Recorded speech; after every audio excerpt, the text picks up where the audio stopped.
In Briarwick Heights, cruelty was currency for the privileged. None more so than a spoiled 13-year-old heir to a $330 million fortune who saw the family's Muslim made as less than human, a servant to be mocked and broken for sport.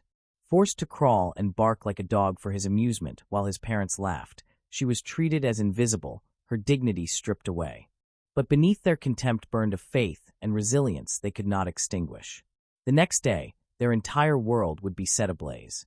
Before we go any further, comment where in the world you are watching from, and make sure to subscribe, because tomorrow's story is one you won't want to miss. Layla's arms ached as she carried the heavy silver serving tray loaded with roasted lamb and saffron rice into the Ravenshaw family's expansive dining room. The crystal chandelier cast dancing shadows across the mahogany table where 12 of Briarwick Heights' wealthiest residents sat in their designer clothes, sipping imported wine and laughing too loudly at their own jokes. She'd been on her feet for 14 hours straight, preparing and serving this elaborate dinner party. Her back hurt, her new shoes pinched her toes, and she hadn't even been given time to break her fast properly at Maghrib. But Layla kept her face neutral, just as she'd learned to do over her years of service. Show no emotion, stay invisible, survive another day. More water, mother. Alden Ravenshaw's voice cut through the dinner chatter.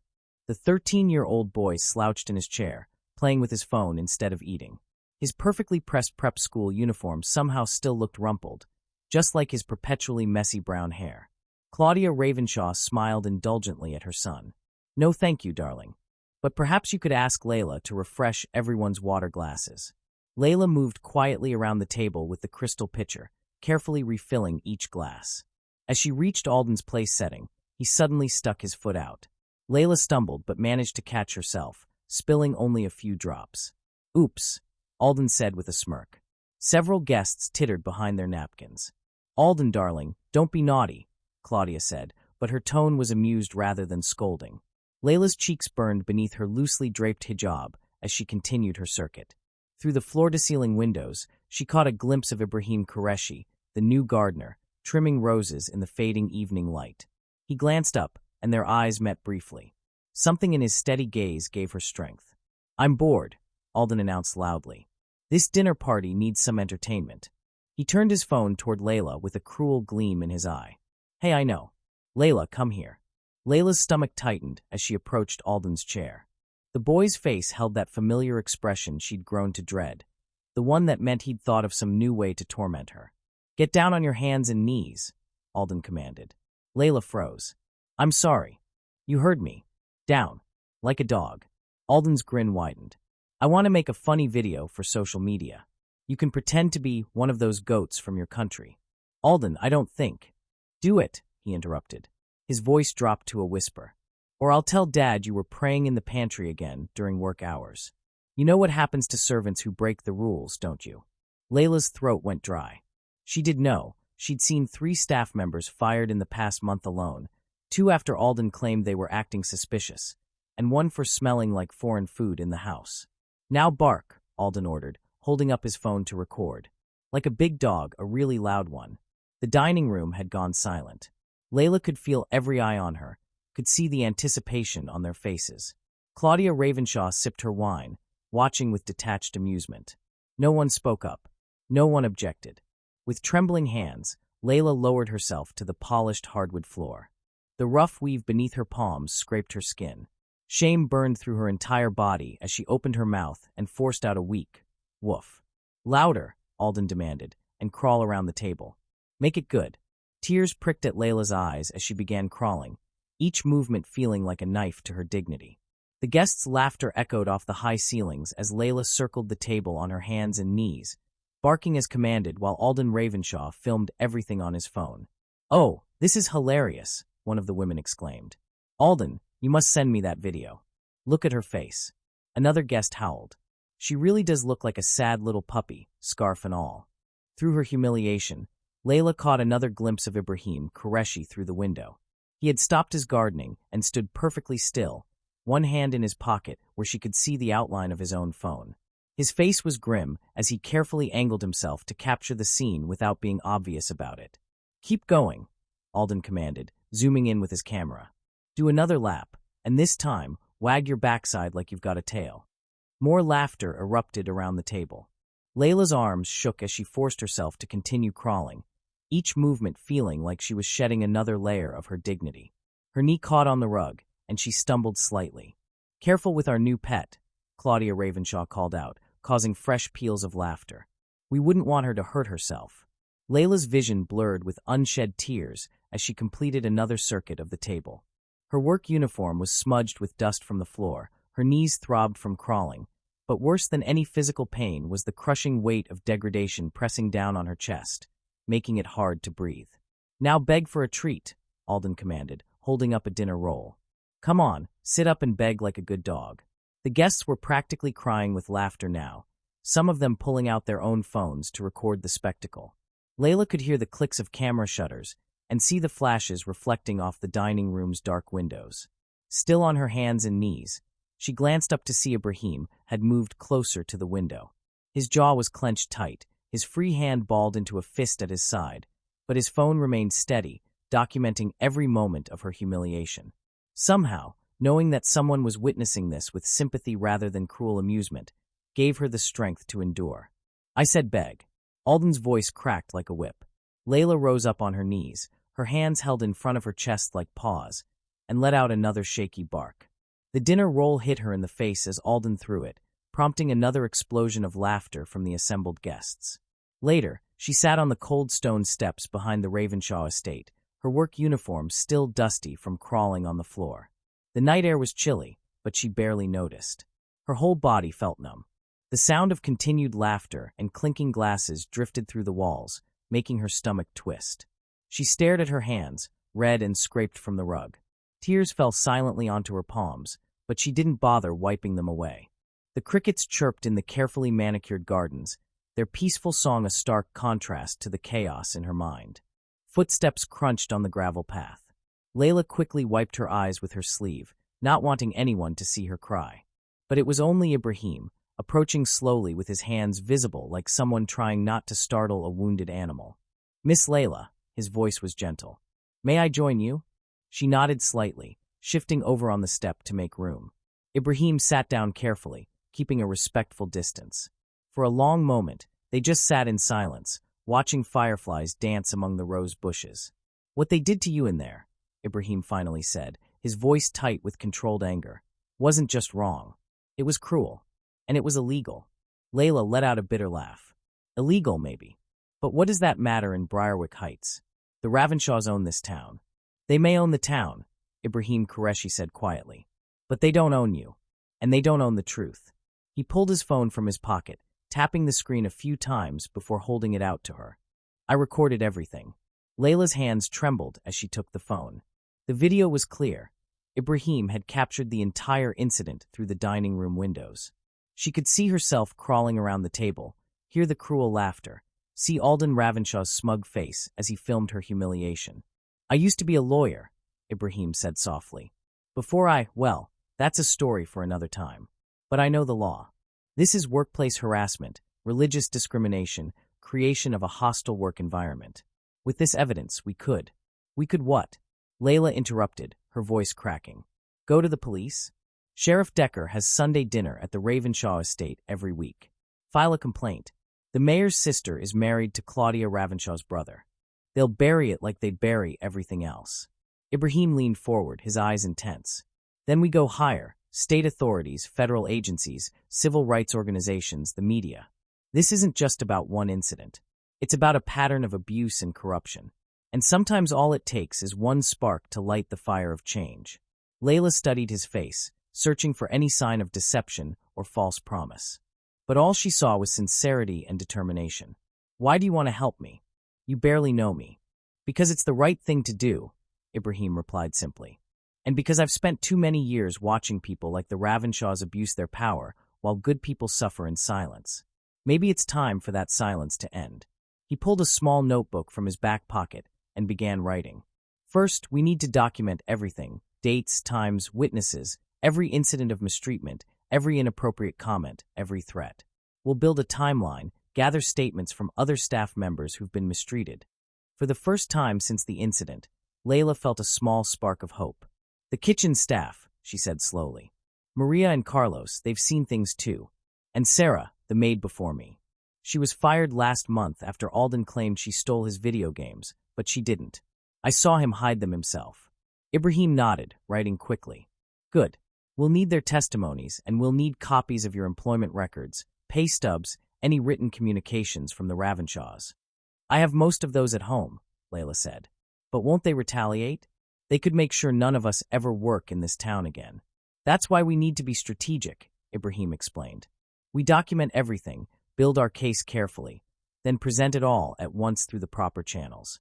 Retaliation would only make their legal situation worse, if we do this right. He showed her how to transfer the video to her phone, then helped her create encrypted backups. They spent the next hour planning their next steps, speaking in hushed voices as the dinner party continued inside. Tomorrow morning, I'll make some calls to my old contacts in the legal world, Ibrahim said. We'll need to move carefully but quickly. The longer we wait, the more chance they have to cover their tracks. Layla nodded, clutching her phone tightly. The video evidence felt like a shield, a small protection against the Ravenshaw's power, but it also felt like a ticking bomb that could explode in her face if she wasn't careful. I should get home, she said, standing up stiffly. Her knees still ached from crawling. My sister will be worried if I'm too late. Ibrahim stood as well, brushing off his work pants. Be careful. Try to act normal tomorrow. And if anything else happens, anything at all, call me immediately. He handed her a small slip of paper with his number. You're not alone in this fight anymore, Miss Layla. She tucked the paper into her pocket. Thank you, she whispered. For helping? Ibrahim asked. For caring, she said quietly. We'll get through this, he assured her. Just remember, document everything, and watch your back. The morning sun cast long shadows across the Briarwick Heights police station's brick facade. As Layla pulled into the parking lot, her hands gripped the steering wheel tightly, knuckles white with tension. Ibrahim's car was already there, and she spotted him waiting by the entrance, a leather briefcase in hand.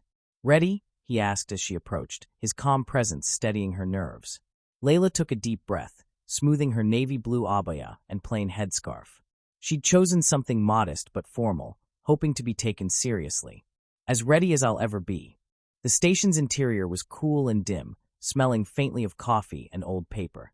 A heavy-set desk sergeant looked up from his computer, his expression bored. Can I help you? We need to file a complaint, Ibrahim said professionally, regarding a serious incident at the Ravenshaw estate. At the mention of Ravenshaw, the sergeant's expression changed almost imperceptibly. His eyes narrowed, scanning them both more carefully. Take a seat. Officer Brooks will be with you shortly. They sat in hard plastic chairs against the wall. Layla's leg bounced nervously as she watched officers walk past, some giving them curious glances. After 20 minutes, a young officer approached, his badge reading Brooks. Follow me, he said curtly, leading them to a small interview room. The fluorescent lights hummed overhead as they settled into chairs around a metal table. Officer Brooks pulled out a notepad, his pen hovering expectantly. What seems to be the problem? Layla's throat felt dry. Last night, at the Ravenshaw estate, I was forced to crawl on the floor and bark like a dog while the family and their guests laughed and recorded it. Brooks's eyebrows rose slightly, but his expression stayed neutral. And you are? Layla. I work as a maid for the Ravenshaws. I see. Brooks scribbled something. And why were you crawling? Their son Alden ordered me to. When I refused, Mrs. Ravenshaw said it was just a harmless game and that I should learn to take a joke. Mr. Ravenshaw threatened my job if I didn't comply. That's a serious accusation, Brooks said, though his tone suggested otherwise. Any witnesses? I have video evidence, Ibrahim interjected, pulling out his phone. I recorded the incident. Brooks watched the video with an unreadable expression. The sound of laughter and Layla's humiliation filled the small room. When it finished, he cleared his throat. Well, Miss Layla, while this appears unfortunate, I'm not seeing any clear criminal activity. Not seeing any. Layla began, but Ibrahim touched her arm gently. Officer Brooks, Ibrahim said calmly, what we have here is clear evidence of workplace harassment, religious discrimination, and creation of a hostile work environment. These are serious violations of both state and federal law. Brooks leaned back, something harder creeping into his expression. And you are? Ibrahim Qureshi. I'm assisting Ms. Layla with this complaint. You a lawyer, Mr. Qureshi? I was. Currently, I work as a gardener at the Ravenshaw estate. Brooks closed his notepad. Then you should know better than to waste police time with employment disputes. This is a civil matter at best. This goes beyond a simple employment dispute, Ibrahim pressed. The video clearly shows. The video shows a private party where someone was playing along with a joke, Brooks interrupted. Nothing criminal occurred. If Ms. Layla has workplace complaints, she should take them up with her employers or seek civil counsel. Layla felt anger rising in her chest. They filmed me crawling on the floor. They laughed while treating me like an animal. Lower your voice, ma'am, Officer Brooks warned. Listen, I know the Ravenshaws. They're upstanding members of this community. They provide jobs, donate to charity, fund half the programs in this town. Maybe you should consider whether you're overreacting to a simple misunderstanding. Misunderstanding. Layla's voice shook. They humiliated me. They. The door opened, and an older man in a sheriff's uniform stepped inside. Sheriff Decker's face was stern as he surveyed the room. Everything all right in here, Brooks? Yes, sir, Brooks replied. Just finishing up with a minor complaint. Decker nodded, then fixed his gaze on Layla. Ms. Layla, isn't it? Richard Ravenshaw mentioned you might be coming by. Said there was some confusion about a party game last night. Ice filled her veins. They'd already gotten to him. Now, Decker continued, his voice patronizing, I understand you might be feeling embarrassed, but making false accusations against respected citizens is a serious matter. Could result in charges for filing false reports, defamation, lots of unpleasant consequences. Ibrahim stood slowly. Are you threatening my client, Sheriff? Decker smiled, but it didn't reach his eyes. Not at all. Just offering friendly advice. Briarwick Heights is a peaceful town. We take care of our own here. Wouldn't want anyone stirring up unnecessary trouble. He reached for Ibrahim's phone, still sitting on the table. Mind if I see this video everyone's talking about? Before either could object, Decker picked up the phone. His thick fingers worked the screen for a moment, then he frowned. Huh. Seems the file's corrupted. Can't open it. He placed the phone back down. Technology, right? So unreliable. Layla's heart sank as she checked her own phone. The video was gone there too. Well, Decker said cheerfully, since there's no evidence of any crime, I think we're done here. Officer Brooks, please escort these folks out. And Ms. Layla, his voice hardened. Be more careful about making accusations you can't prove. Next time might not end so pleasantly. The walk out of the station felt endless. Layla's legs were shaky, her eyes burning with unshed tears. The morning sun seemed too bright now, mocking their failure. I'm so sorry, Ibrahim said quietly as they reached their cars. I should have made backup copies. Should have. It's not your fault, Layla interrupted. You tried to help. But they're all in it together, aren't they? The whole system. We'll find another way, Ibrahim promised. This isn't over. Layla drove home in a daze, the sheriff's threats replaying in her mind. When she stepped inside, the house was quiet, her sister still at work. She sank onto the couch, emotionally exhausted. The phone rang, making her jump. Unknown number. Hello. A distorted voice spoke. Stop talking, or disappear. The line went dead. Dawn broke over Briarwick Heights as Layla parked her old Honda at the service entrance of the Ravenshaw estate. Her hands trembled as she turned off the engine, the anonymous caller's threat still echoing in her mind. Stop talking or disappear. The Ravenshaw estate loomed before her, its elegant Georgian architecture now seeming more menacing than magnificent. Layla had come early, hoping to avoid the family while she collected her things. She couldn't work here anymore, not after yesterday's humiliation and the police station's betrayal. Using her key, she quietly entered through the service door. The kitchen was still dark and silent, the air heavy with leftover cooking smells from the previous night's lavish dinner. Her footsteps echoed on the marble floor as she made her way to the staff locker room. Just get your things and leave, she whispered to herself, trying to steady her nerves. The locker room was small but neat, with a row of metal lockers along one wall. Layla opened hers quickly, gathering her spare uniform, comfortable shoes, and personal items into her canvas bag. A small photo of her family was taped to the inside of the door. Her sister's graduation day, all of them smiling proudly. She peeled it off carefully and tucked it deep into her bag. As she closed the locker, voices drifted down from upstairs, probably the kitchen staff arriving. Layla froze. She didn't want to face anyone's questions or worse, their pity. Her eyes fell on the basement door. It led to a maze of storage rooms and utilities, but it also had a quiet exit through the garden level. Without hesitation, Layla slipped through the door and descended the concrete stairs. The basement was cooler, dimly lit by buzzing fluorescent tubes. She walked quickly, passing the laundry room and bulk storage areas, until something unusual caught her attention. Light spilled from beneath a door she had never noticed before. Layla hesitated. This section of the basement was supposedly off-limits to regular staff, but the door stood slightly ajar. Common sense told her to keep walking, but curiosity pulled her forward. She peered through the gap. It was an office, surprisingly well-furnished for a basement room. A large desk dominated the space, its surface covered in papers and files. A computer screen still glowed, as if someone had just stepped away. "I shouldn't," Layla whispered, but her feet carried her inside.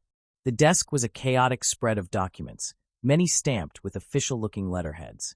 One folder lay open, revealing what looked like payroll records. Layla's eyes narrowed. The numbers didn't match what she and her coworkers actually received. Not even close. Her heart began to pound. She scanned more papers. Bank statements showed massive transfers to offshore accounts. Letters detailed arrangements with local officials, including Sheriff Decker, in exchange for continued cooperation. A spreadsheet listed workers, many of them immigrants and some Muslim, paid far below minimum wage, with notes about restricting prayer breaks and monitoring fasting days in the margins. "Oh my God," Layla breathed, her hands trembling as she lifted her phone. She began photographing documents, careful to get each page clearly. This wasn't just casual corruption. This was systemic fraud, exploitation, and targeted discrimination. A ledger titled Briarwick Heights Development revealed property deals where the Ravenshaws had bribed assessors to undervalue land, then flipped it for enormous profits. Another file outlined how they had manipulated bids for city contracts, inflating costs and siphoning millions from taxpayers. Footsteps overhead made her jump. She worked faster, methodically photographing every damning page she could, knowing she might never get another chance. The documents told a story of greed, corruption, and prejudice, the real foundation of the Ravenshaws' $330 million empire, built on the backs of people like her. A door slammed upstairs. Layla's pulse thundered as she replaced each paper exactly as she'd found it. She shut the office door to the precise angle it had been, then hurried through the basement to the garden-level exit. Emerging into the morning sunlight, she blinked, forcing her expression into something casual as she walked toward the front gates. Just before the exit, she spotted Ibrahim Qureshi near the rose garden, pruning shears in hand. Ibrahim Qureshi's eyes widened when he saw Layla's expression. Setting down his pruning shears, he quickly crossed the garden to meet her near the gates. "Layla, what's wrong?" She glanced back at the looming Ravenshaw estate, then pulled him further away from the property line. "I found something," she whispered, her hands still trembling as she pulled out her phone. "In the basement." Her voice dropped even lower. "Ibrahim, it's bigger than we thought. So much bigger." His normally calm gardener's demeanor shifted instantly. The steady patience in his eyes was replaced by the sharp focus of his old lawyer self as she swiped through the photos. "This is," he paused, searching for the right words. "This is federal-level fraud. RICO territory. The scope of this corruption. They're stealing from everyone," Layla cut in, her voice tight with anger. "The workers, the city, the taxpayers, and they're using the money to buy protection, to keep people like me silent. This explains why the police were so quick to shut us down," Ibrahim muttered, scrolling through image after image. "The Ravenshaws have half the town's officials in their pocket." A car door slammed somewhere near the mansion, making them both flinch. "We need to get you out of here," Ibrahim said urgently. "If they realize you found this."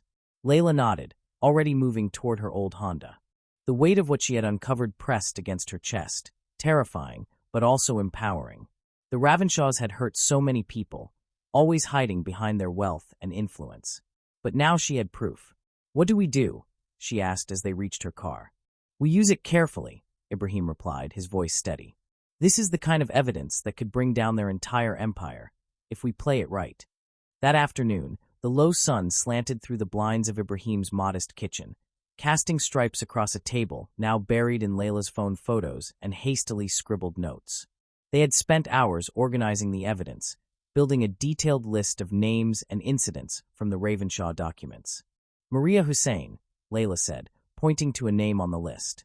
"She's been in the laundry room for 3 years. The records show they're paying her less than half of minimum wage and threatening to report her for visa issues if she speaks up. Ibrahim typed quickly, his eyes darting between the list and his laptop. She's not the only one. There are at least 30 workers in similar situations. He rubbed his tired eyes. We need to approach them carefully. One wrong word to the wrong person could tip off the Ravenshaws. Layla scrolled through her contacts. I trust Samira from the kitchen. She's seen how they treat people, and she knows others who will talk. They work methodically, sending discreet text messages and arranging to meet staff away from the estate. Ibrahim used his gardening rounds to quietly pass folded notes to outdoor workers. By late afternoon, they had set up a meeting with 5 employees at a small halal diner on the edge of town. Samira arrived first, sliding into their booth with nervous energy. The things I could tell you, she whispered, glancing around the nearly empty diner. Last month, Mrs. Ravenshaw docked my pay because I didn't serve her tea the proper way. When I complained, Mr. Ravenshaw hinted he could have my cousin's work permit revoked. Others arrived in ones and twos, kitchen staff, groundskeepers, housekeepers. Each carried stories of abuse, wage theft, and threats, many tied to their faith, immigration status, or both. Ibrahim recorded their testimonies on his phone, while Layla filled page after page of notes. We need to be smart, Ibrahim warned the group. The Ravenshaws have powerful friends, but they're not invincible. With enough evidence and enough voices, we can expose them. I have pictures, offered Jamal, a groundskeeper. Times when they made us work 16-hour days during Ramadan without food or water breaks. He shook his head, his voice dropping. And the way young Alden treats us. He didn't finish the sentence, but the memory hung in the air like smoke. So focused were they on gathering testimonies that none of them noticed the man in the corner booth. He sat alone, pretending to scroll his phone, but every few seconds his camera clicked. When his storage was full of photos of Layla, Ibrahim, and their group, he slipped out quietly, heading straight for the Ravenshaw mansion. Later that evening, Layla's phone buzzed with a text from Samira. They know. Someone told them about the meeting. Claudia Ravenshaw is furious. Within hours, the Ravenshaws' retaliation began. Layla's social media accounts were flooded with comments calling her a thief, a liar, and a security risk. Some mocked her faith, saying she was hiding something under that scarf. A local news site published a headline, "Housemaid linked to workplace misconduct and theft ring," complete with fabricated records of disciplinary write-ups. The story went viral in Briarwick Heights, shared by accounts clearly linked to Ravenshaw associates. Her phone rang nonstop with anonymous calls. When she finally answered one, Claudia Ravenshaw's cold voice cut through the line. "You ungrateful little snake. You'll never work in this town again, or anywhere else. We'll make sure of it." Exhausted and rattled, Layla drove home as darkness fell. But something felt wrong the moment she pulled into her apartment complex parking lot. 2 police cruisers idled with their lights flashing. Her landlord stood outside her door with 2 uniformed officers. "Ms. Layla," he said, avoiding her eyes, "I'm serving you with an immediate eviction notice.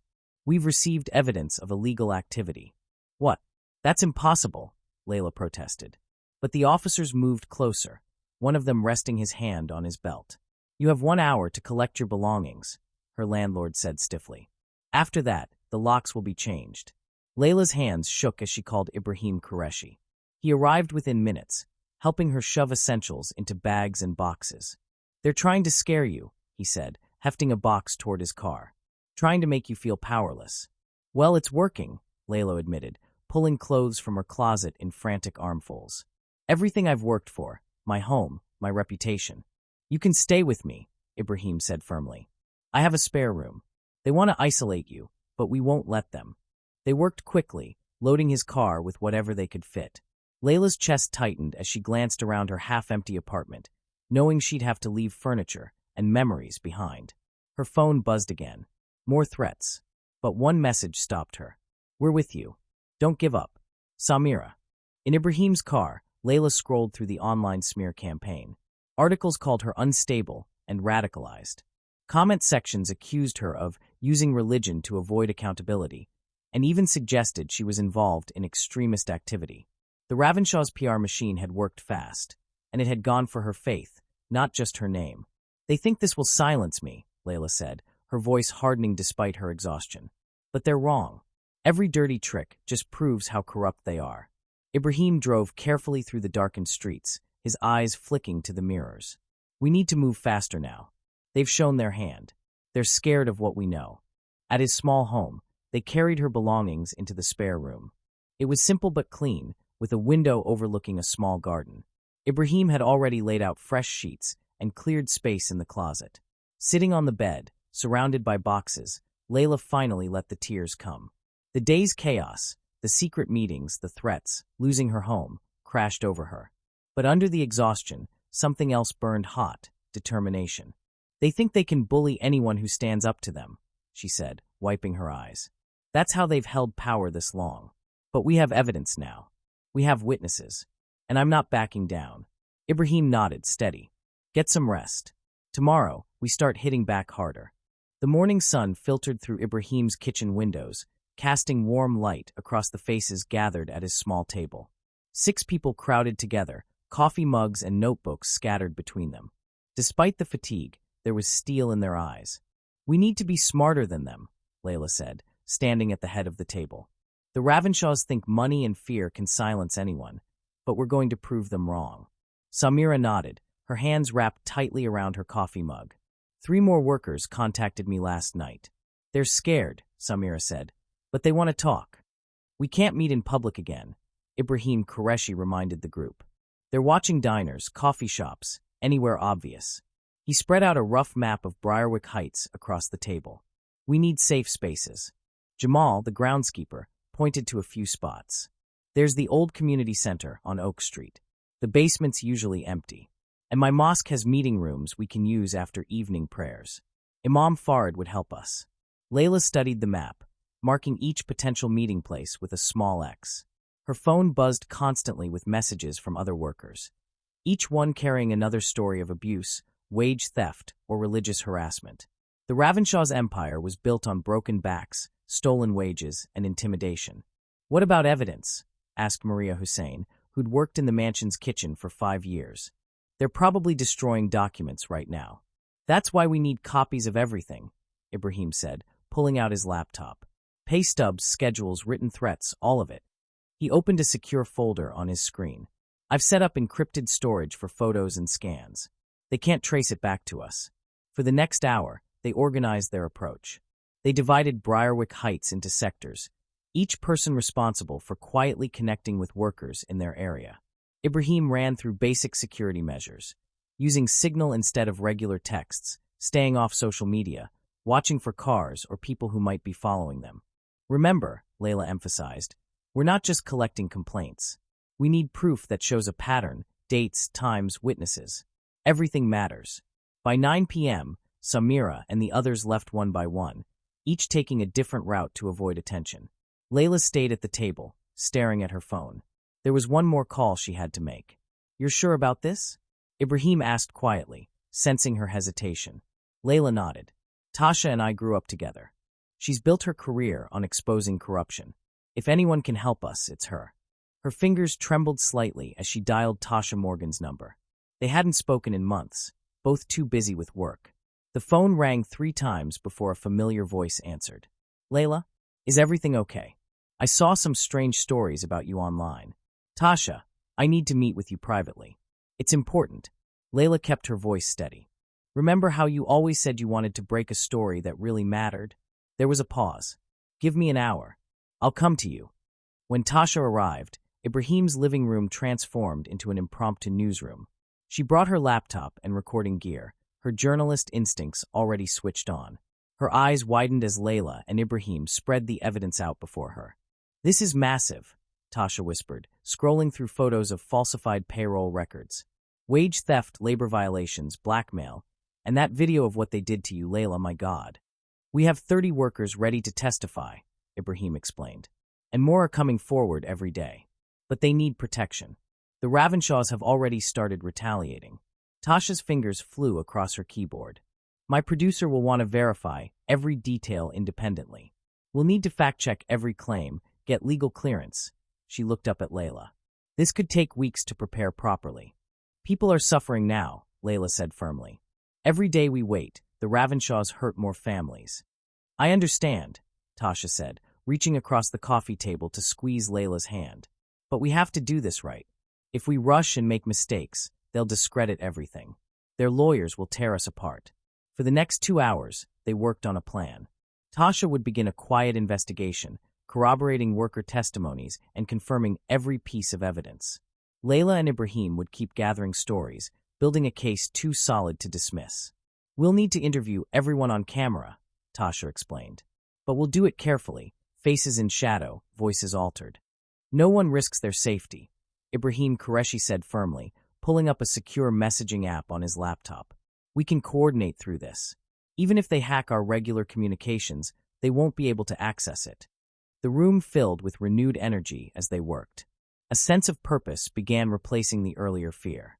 Tasha Morgan's journalistic experience helped them shape their evidence into a powerful, coherent narrative.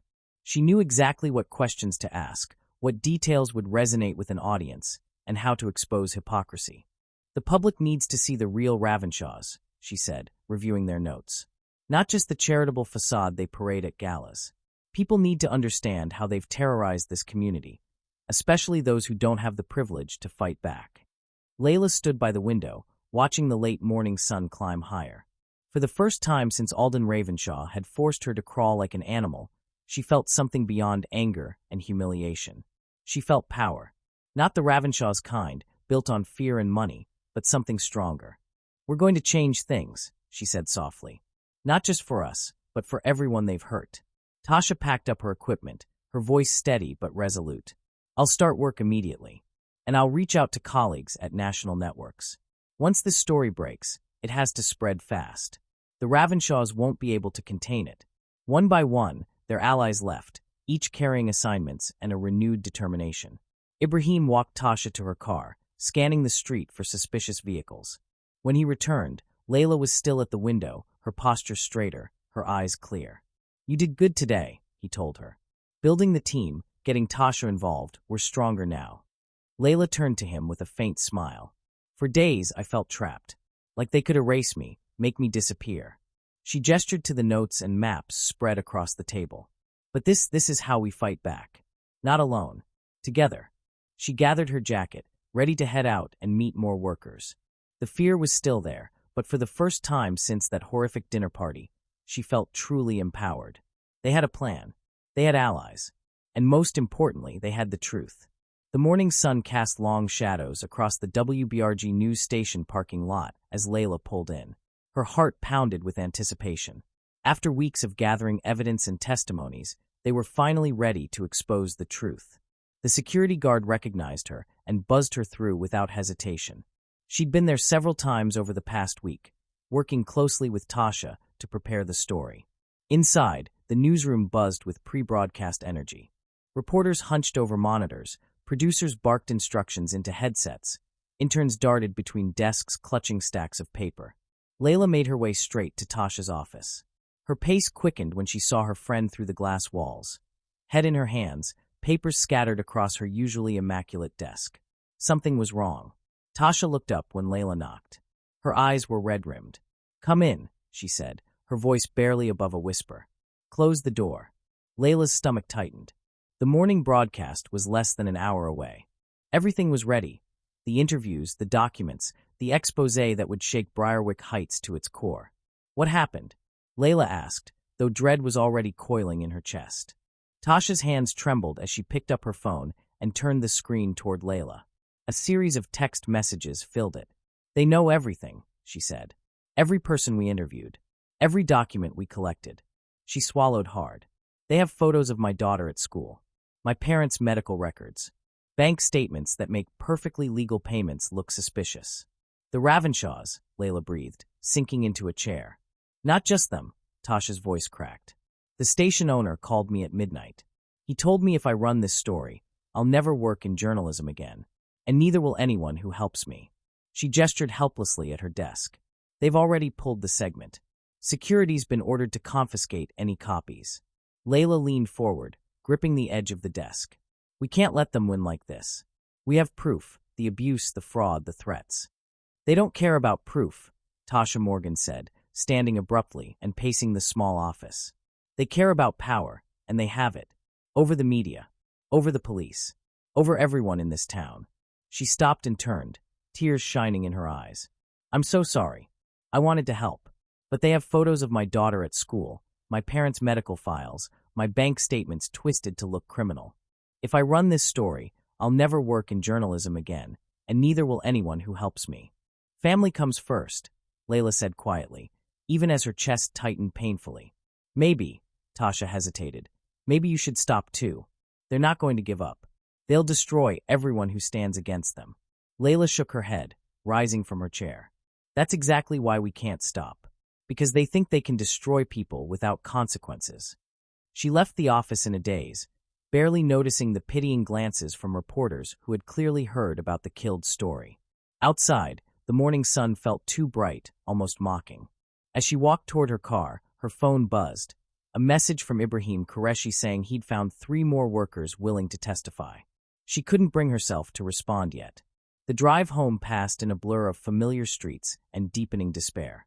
They'd been careful, so careful, but the Ravenshaw's reach was deeper than they'd imagined, poisoning every system meant to protect people from exactly this kind of abuse. Then she saw it. Dark smoke curling into the sky from the direction of Ibrahim's neighborhood.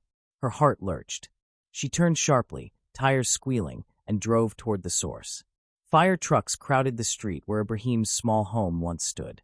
Now there was only a blackened skeleton of beams and ash, steam hissing in the late morning heat. Yellow police tape flapped in the wind. No. Layla leapt from her car, trying to run toward the ruins. A firefighter caught her arm, but she broke free. Ibrahim. Layla. She spun to see him sitting in the back of an ambulance, an oxygen mask hanging around his neck, his face streaked with soot, and his right arm wrapped in a bandage. She rushed to him, relief crashing into horror. What happened? Are you okay? I was in the garden when it started, he said hoarsely. Saw them pull away in a black SUV, no plates. By the time I called 911, the whole place was going up. He coughed, wincing. They used accelerant. The fire chief already told me they probably won't find evidence. Layla turned to look at the smoldering ruin. All our files, the testimonies, everything's gone. Not everything.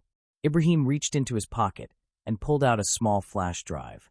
I kept backups in a fireproof safe. But Layla, he gripped her hand tightly. They're sending a message. They won't stop at property damage next time. A police cruiser rolled up. One of the officers was the same man who had brushed off Layla's complaint weeks earlier. He smirked as he passed, already preparing to mark the fire as an electrical accident. I'm so sorry, Layla whispered, guilt pressing heavy on her chest. This is my fault. I dragged you into this. No, Ibrahim's voice was stronger now. You showed me there's still something worth fighting for in this town. I left law because I thought the system was too corrupt to change.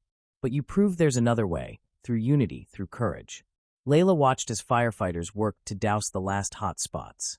Tasha's withdrawal, the collapse of their media plan, and now this, a violent warning that their enemies were prepared to escalate. They think burning your home will make us give up, she said, helping Ibrahim collect the few items firefighters had salvaged. They don't understand. Every attack just proves how much they need to be stopped. The neon sign of the Starlight Motel buzzed and flickered in the darkening sky. Layla sat on the edge of the lumpy bed, staring at the peeling wallpaper while Ibrahim paced the cramped room, his bandaged arm held close to his chest. We need to think this through carefully, Ibrahim said, stopping to lean on the dresser. The Ravenshaws are getting desperate. That makes them more dangerous. Layla nodded, her fingers brushing over the flash drive. It felt impossibly small to carry their hopes for justice. We've lost our media contact, most of our physical evidence, and now you're home. Maybe Tasha was right. Maybe we should. The burner phone on the nightstand rang, making them both jump. They'd bought it that afternoon, giving the number only to their most trusted allies. Ibrahim picked it up, frowning at the unfamiliar number. Hello. Ibrahim Qureshi put the burner phone on speaker. Is this Ibrahim Qureshi? The male voice was quiet, cultured, and nervous. I'm Walter Hines, former CFO of Ravenshaw Capital and Hospitality Group. I need to speak with you and Ms. Layla. It's urgent. Layla and Ibrahim exchanged wary looks. Walter Hines had left the company 6 months ago without explanation, disappearing from Briarwick Heights business and social circles. How did you get this number? Ibrahim demanded. From one of the housekeepers you interviewed. Please, I know about the fire, about the news story being killed. I can help, but we need to meet tonight. I won't be in town long. Layla covered the phone's microphone with her hand. This could be a trap, she whispered. Ibrahim nodded slightly. Mr. Hines, why should we trust you? Because I helped build the system that's crushing you now, Walter's voice cracked. And I can't live with that anymore. Meet me at the old miller's warehouse in 30 minutes. Come alone. I'll know if you don't. The line went dead. Layla's pulse hammered. I know that warehouse. It's been abandoned for years. Perfect place for an ambush, Ibrahim muttered. But also perfect for someone who genuinely needs to stay hidden. He ran his good hand through his hair. Your call, Layla. We do this together. She thought of everything they'd lost, and everything still at stake. We go, but carefully. 20 minutes later, they parked a block from the warehouse and approached on foot, moving through the shadows of defunct loading docks. The building loomed dark and silent, except for a faint light spilling from one grimy window. Around the back, a voice called softly. They found Walter Hines waiting by a rusted door, looking nothing like the polished executive from old newspaper photos. His expensive suit was rumpled, his face drawn and haggard with exhaustion and fear. Inside, he said quickly, glancing over his shoulder at the street. The warehouse smelled of dust and cold metal. Walter led them to a small office where a battery-powered lantern cast long, uneven shadows. He closed the door behind them and pulled a laptop from his briefcase. I've been watching everything unfold, he said, his hands trembling slightly as he typed. The video of their son humiliating you, Ms. Layla. The documents you uncovered. The fire. He looked up, his eyes haunted. I helped Richard Ravenshaw build his empire on exploitation and fraud. 15 years of cooking books, hiding evidence, paying off the right people. Why are you telling us this now? Layla asked. Because 6 months ago, I discovered they weren't just stealing wages or bribing officials. Walter turned the laptop around. They've been laundering money for drug cartels and human traffickers. People so dangerous they make the Ravenshaws look tame. When I confronted Richard, he threatened my family. Said he'd frame my son for a crime that would put him away for life. Ibrahim leaned forward, scanning the screen. These are transaction records. Everything, Walter said. Every bribe, every threat, every illegal deal for the past decade, plus recordings of meetings, emails, text messages. All backed up on secure servers they can't touch. From his coat pocket, Walter pulled out a small black device. This encryption key will give you access. I've spent months making sure they can't trace it back to me. Layla took the device, her fingers trembling. Why didn't you go to the FBI? I tried. Found out the local office was compromised. Had to run before they could silence me. He closed the laptop and began packing it away. But you've done what I never could. You've given people hope, made them brave enough to speak up. A car engine rumbled in the distance. Walter froze, then finished packing in a rush. I've stayed too long. Use the evidence carefully. Build your case through channels they don't control. And watch out for Claudia. She's far more dangerous than Richard when she's cornered. Wait, Ibrahim said. We'll need you to testify eventually. I'll be ready when the time comes. My contact information is in the files. But for now, Walter slung his briefcase over his shoulder. I need to disappear again. Good luck. Make it count. He slipped out the back door, leaving Layla and Ibrahim staring at the small encryption key in her palm. Its weight felt impossibly heavy. Not in ounces, but in possibilities. You know what this means? Layla said softly, clutching the small black encryption key. We're not just fighting the Ravenshaws anymore. This goes so much deeper. Ibrahim nodded, his expression grim but resolute. Then we dig deeper. Build the case right this time. Find allies they can't threaten or buy. Layla stood, tucking the key securely into her bag. The fear that had gnawed at her all week hardened into a sharp, focused determination. The Ravenshaws had tried to bury them, not realizing they were planting seeds. And now, with Walter's evidence, they had something powerful enough to break through to the light. The afternoon sun streamed through the tall windows of the Briarwick Public Library as Layla hunched over a public computer terminal, fingers flying across the keyboard. Ibrahim sat beside her, scrolling through the final draft of their statement. Around them, students, retirees, and quiet researchers tapped at keyboards or leafed through books. Unaware that a story capable of shattering one of the most powerful families in the state was about to go public. Walter's encryption key worked perfectly, Layla whispered, scrolling through the archive of files. Everything's here: bank statements, recorded meetings, illegal contracts, even private messages between the Ravenshaws about covering up the abuse. Ibrahim's brow tightened. The video is ready, too. I've cut it to show the original incident, the humiliation, alongside a full timeline of their retaliation. His hand unconsciously brushed against the bandage on his arm. Are you sure? Once we hit send, there's no going back. Layla's cursor hovered over the mouse. On her screen was the document they'd spent nights preparing. Her own account of what had been done to her because she was Muslim. The way her hijab was mocked. The way she was forced to submit to degrading commands. The systematic wage theft, the corruption of local officials, the money laundering. All of it woven together with statements from dozens of other workers, each telling their own story of intimidation, exploitation, and religious prejudice. I'm sure, she said. And she clicked post. They moved methodically, following the plan they had drilled for days. First, the video and documentation went live across every social media platform they could reach. Next, carefully crafted press releases went to national newsrooms, civil rights organizations, and federal authorities. Finally, they triggered the support network they'd built: activists, attorneys, and community leaders, each sharing, reposting, and amplifying the story. Within an hour, both their phones were buzzing nonstop. The first major outlet just picked it up, Ibrahim said, turning his tablet toward her. The headline screamed across the screen. Shocking video. Wealthy family forces Muslim maid to crawl. Explosive evidence reveals criminal empire. The video was spreading like wildfire. Thousands of shares, comments piling in by the minute. In the quiet of the library, notification tones began going off on nearby tables. People were talking in hushed voices, glancing toward them without knowing they were looking at the very people in the news. Layla pulled up a national outlet's front page. Her own face stared back at her from a still frame in the video, alongside a list of the Ravenshaws' alleged crimes. CNN is covering it live, Ibrahim whispered, almost disbelieving. And look, the FBI just released a statement. Layla read aloud, her voice shaking. The Bureau takes these allegations extremely seriously.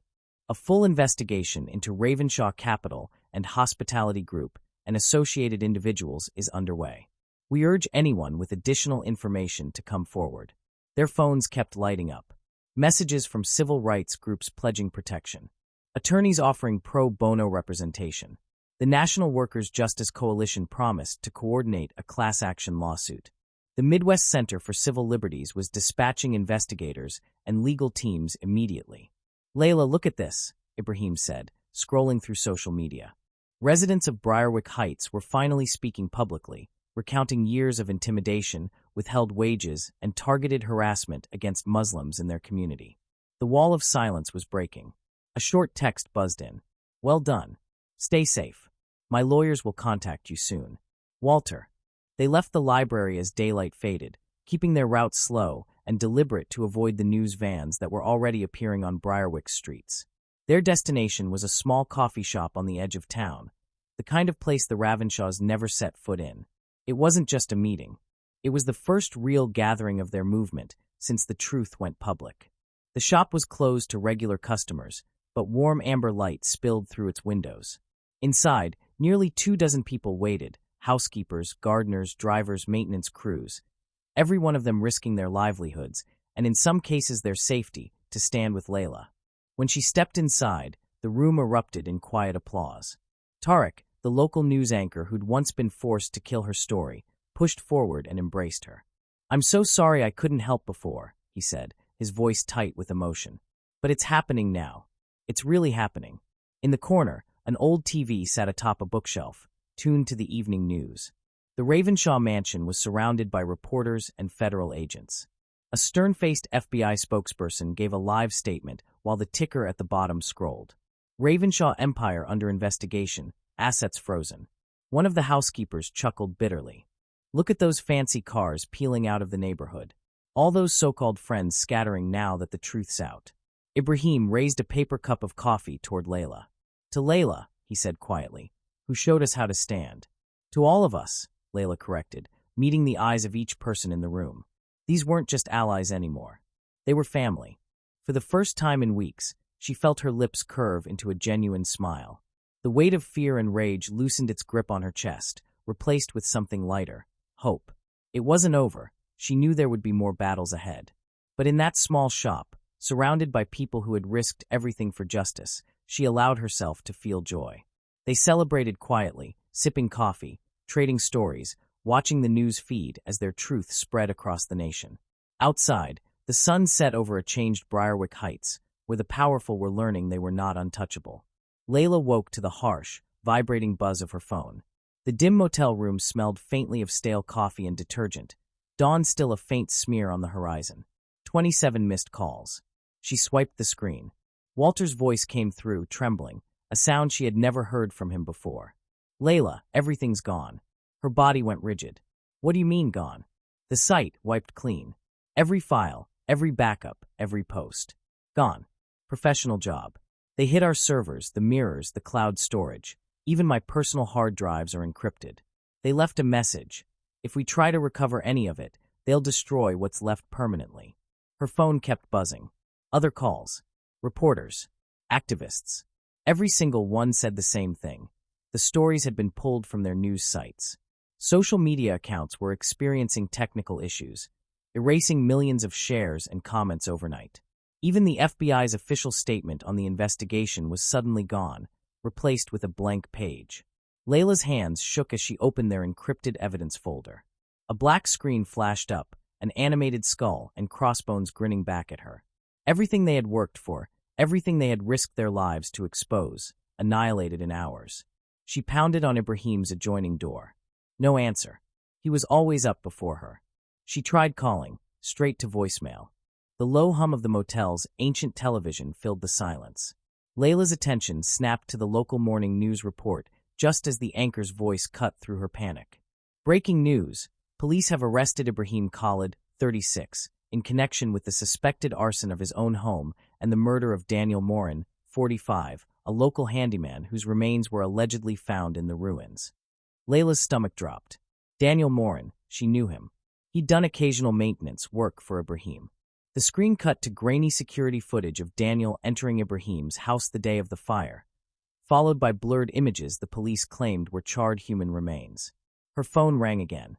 Tarek's voice, frantic and shaking. Layla, they're saying Ibrahim planned it all. They've got security footage, bank records, claims he paid Daniel to help stage the fire. They're calling it a publicity stunt gone wrong. Through the thin motel curtains, Layla caught sight of flashing blue and red cutting across the parking lot.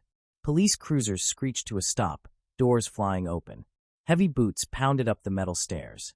Ibrahim Khalid, come out with your hands where we can see them, a voice bellowed. Layla's heart lurched. She ran toward his door just as it exploded inward under a battering ram. Ibrahim stood barefoot, still in sleep clothes, his hands raised in compliance. Layla, don't. Before he could finish, they slammed him into the wall, wrenching his already injured arm so violently he cried out in pain. You have the right to remain silent, one officer said with a smirk, twisting harder. And I suggest you use it. He's innocent, Layla shouted. The Ravenshaws did this. They're framing him. Two officers blocked her, shoving her back as they dragged Ibrahim down the stairs. His glasses tumbled to the floor, shattering under a boot. Stay strong, Ibrahim called, voice breaking.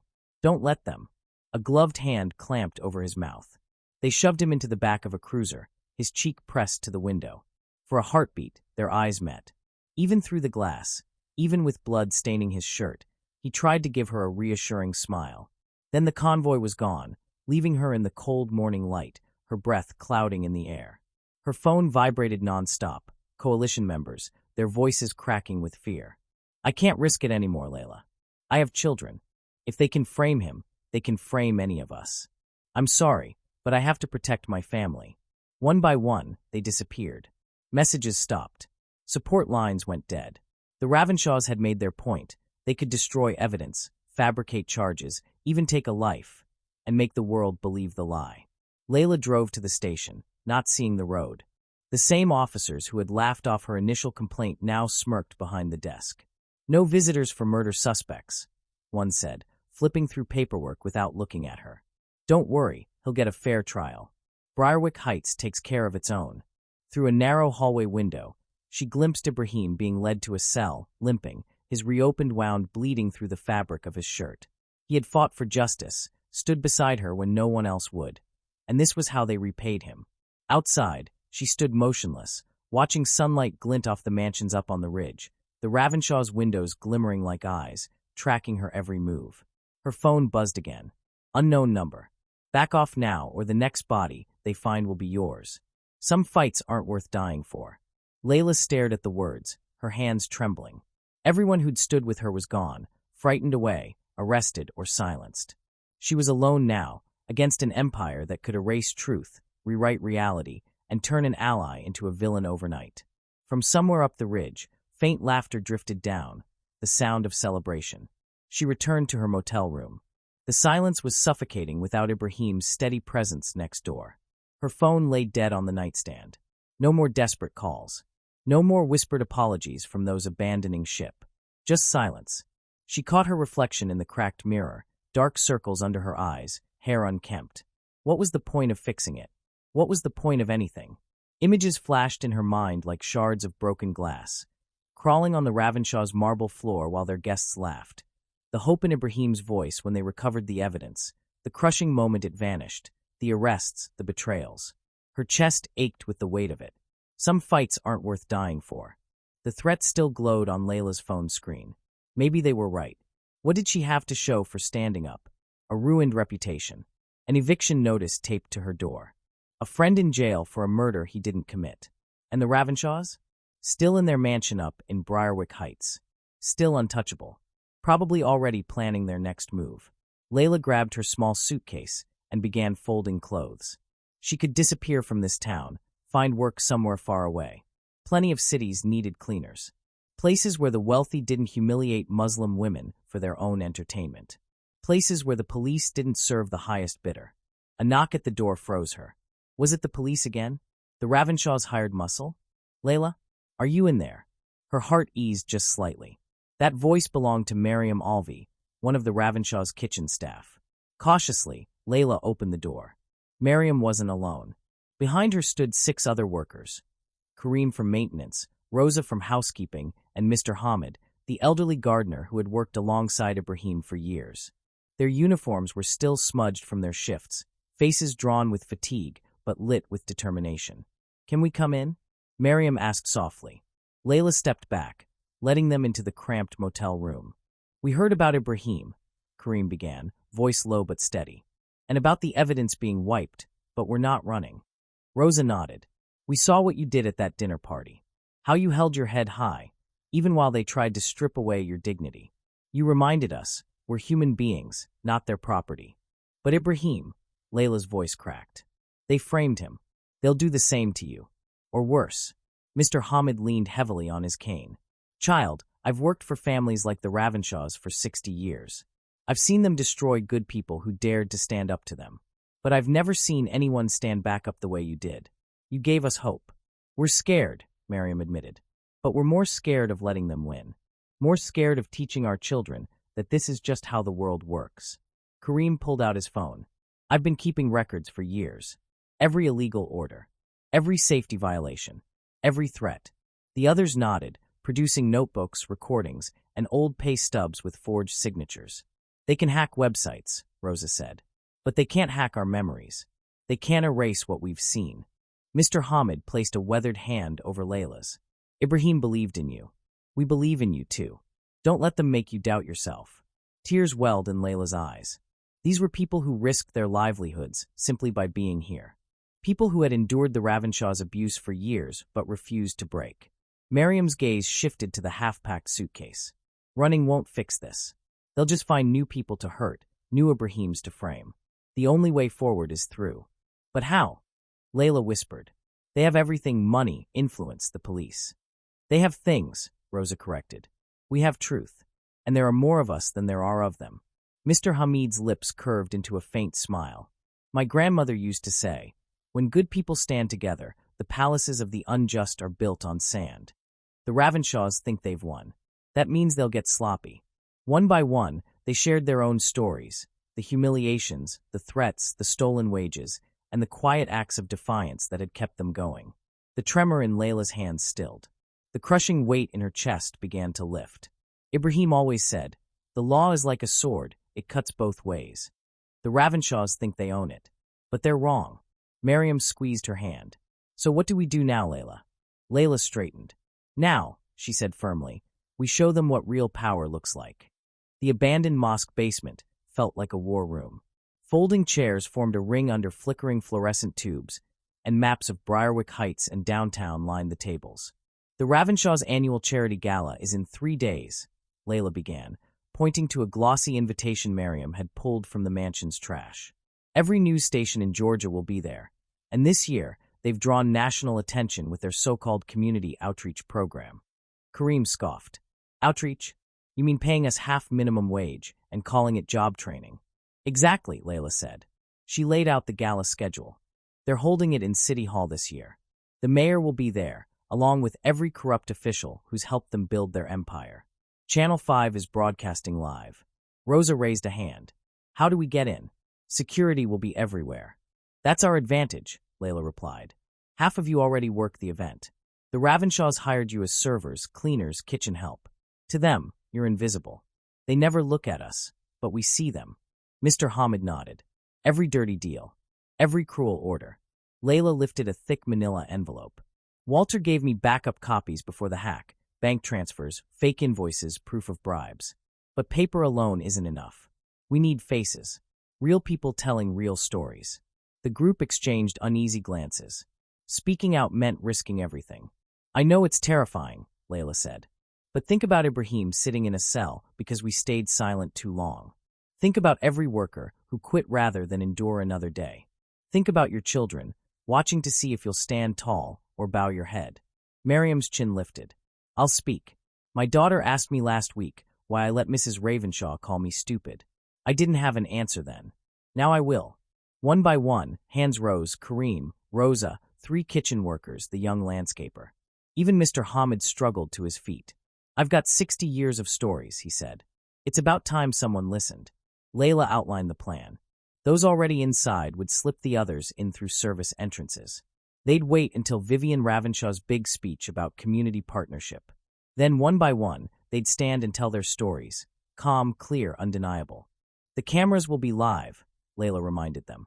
They can't cut us out without making themselves look guilty. And Walter will be outside with copies for every reporter the second we start. What about security? Someone asked. They'll try to shut us down. Layla's eyes hardened. Then we make sure the whole country sees them try. Maria activated the large screen behind the stage, displaying Walter's carefully organized evidence. Banking records, fake invoices, damning emails. Layla faced the cameras directly. My name is Layla, and I'm here to expose decades of systematic abuse and corruption by the Ravenshaw family. Remove her immediately. Claudia shrieked. But no one moved. The security guards looked uncertainly at the growing number of staff members revealing themselves. 3 days ago, your son forced me to crawl like a dog for your entertainment, Layla continued. But that was just one small cruelty in an empire built on exploitation. Mr. Hamid stepped forward, his dignity palpable. 40 years I worked in their mansion. Never got a raise, never got benefits. When I broke my arm on the job, they threatened to fire me if I reported it. One by one, workers shared their stories. Maria described wage theft. Carlos detailed unsafe working conditions. Rosa revealed sexual harassment by Richard Ravenshaw himself. Each testimony was clear, specific, and devastating. Claudia tried to reach for the microphone, but Layla held firm. The evidence is already spreading nationwide. Walter Hines, your former CFO, provided proof of millions in embezzled funds, fake charities, and bribes to local officials. The mayor began edging toward the exit, but uniformed FBI agents appeared in the doorways. Claudia's face turned ashen as she recognized the federal badges. You can't do this, she hissed at Layla. Do you know who we are? Yes, Layla answered calmly. You're criminals who thought money made you untouchable. You're bullies who mistook cruelty for power. The ballroom erupted in chaos as FBI agents moved in. Reporters shoved forward, cameras flashing. Wealthy guests scrambled to distance themselves from the Ravenshaws, their former friends suddenly toxic. Richard Ravenshaw burst through the crowd, face purple with rage. You liar, he screamed at Layla. I'll destroy you. No, Layla said firmly. You won't.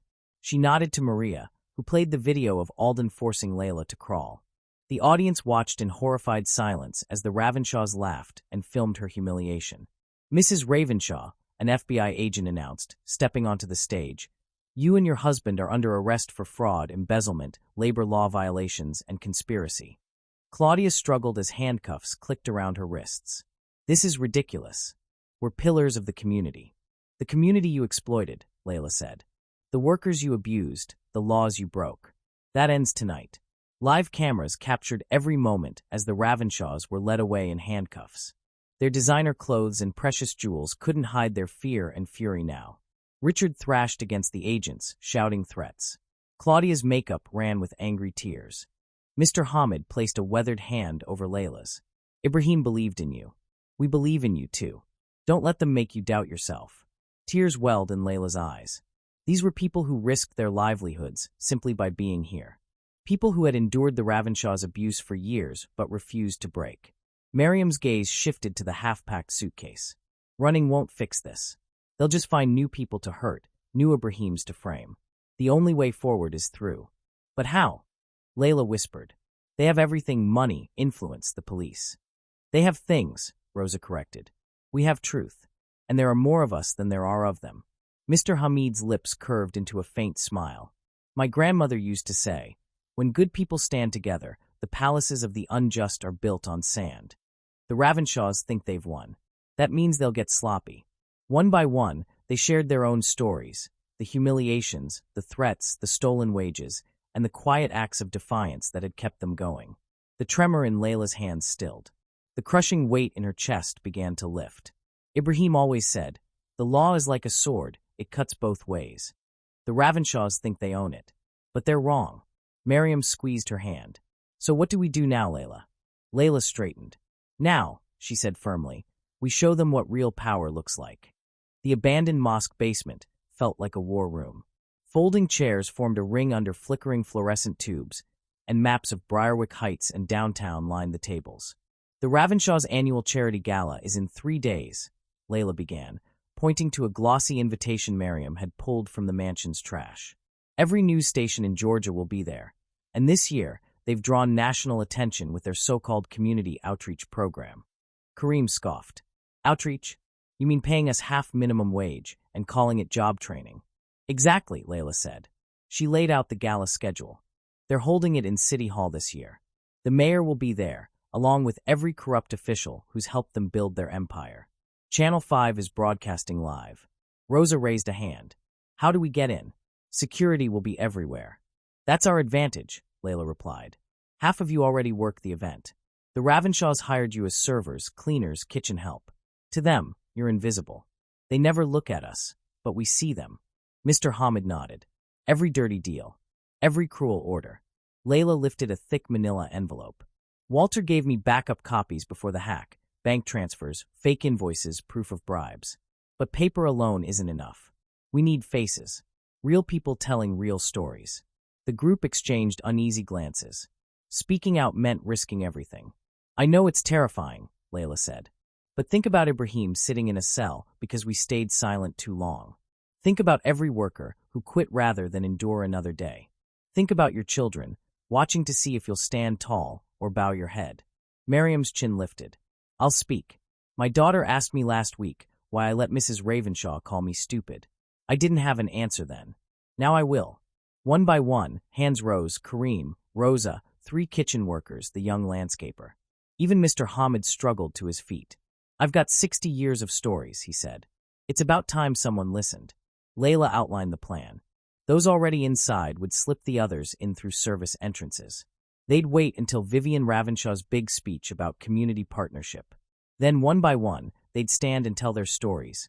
Calm, clear, undeniable. The cameras will be live, Layla reminded them. They can't cut us out without making themselves look guilty. And Walter will be outside with copies for every reporter the second we start.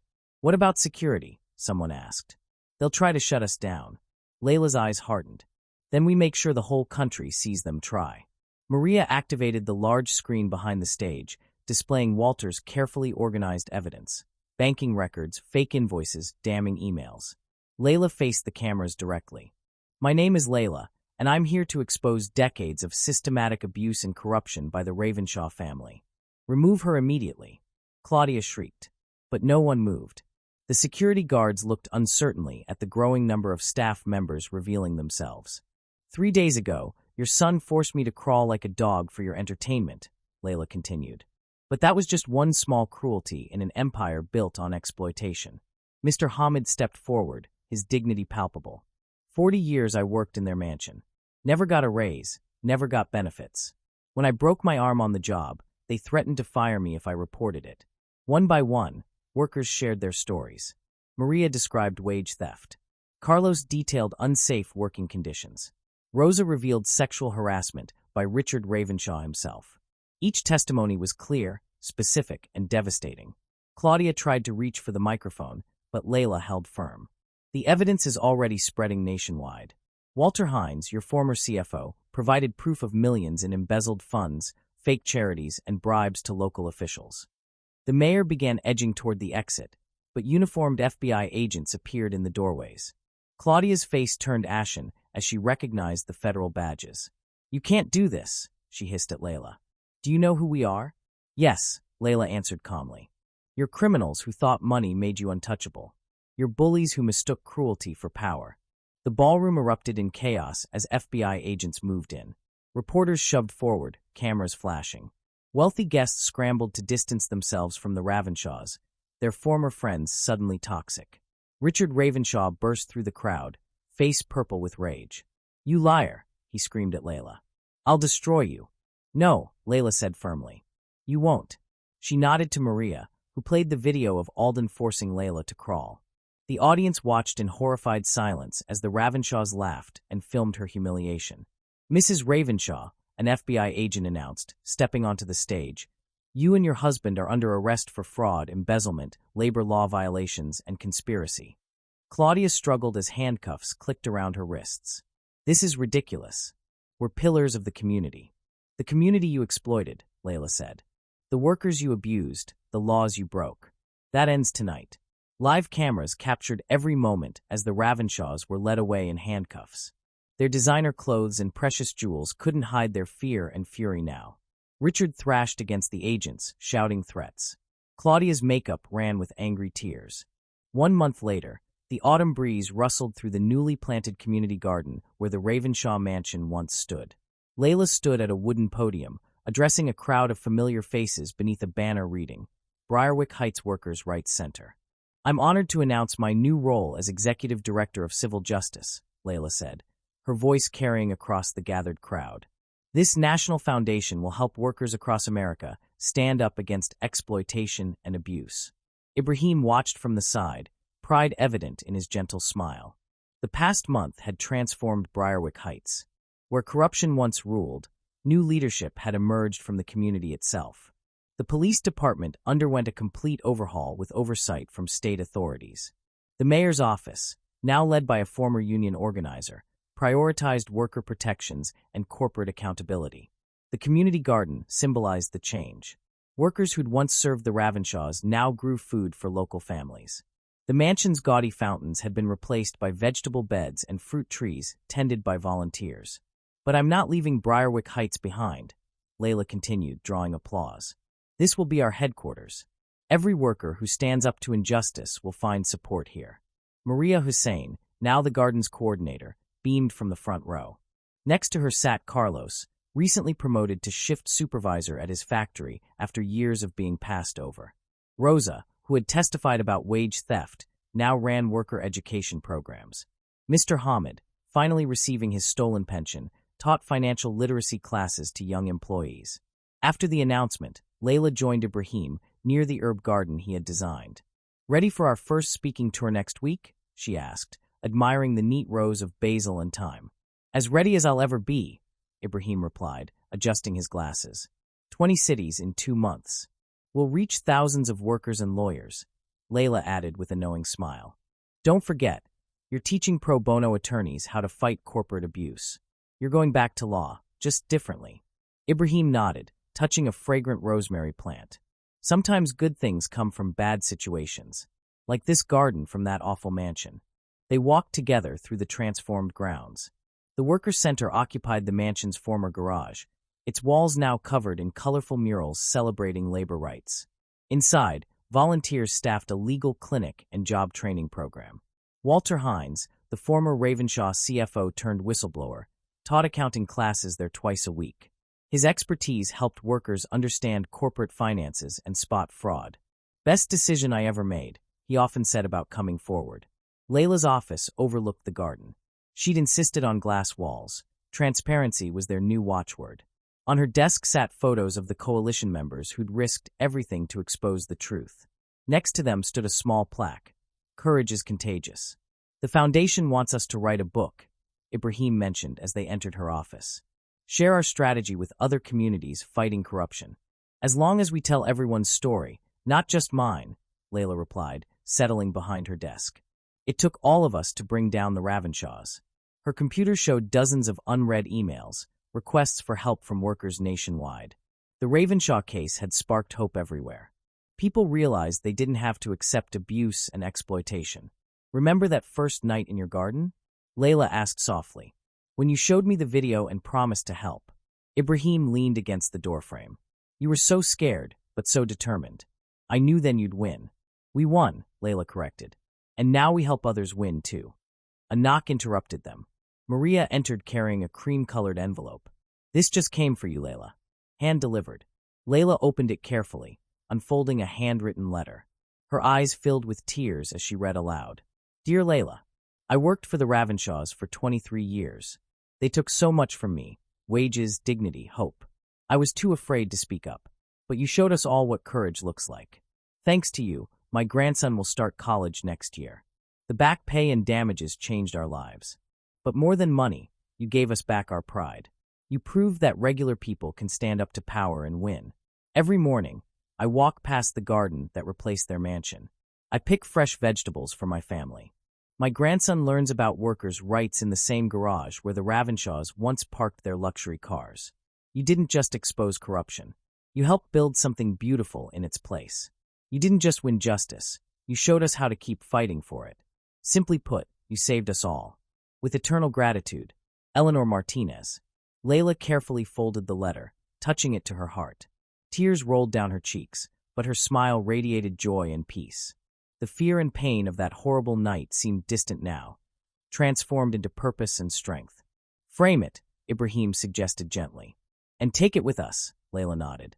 To remind every worker we meet that change is possible, that justice is worth fighting for, that courage really is contagious. I hope you enjoyed that story. Please share it with your friends and subscribe so you don't miss the next one. In the meantime, I've handpicked 2 stories for you that I think you'll enjoy. Have a great day.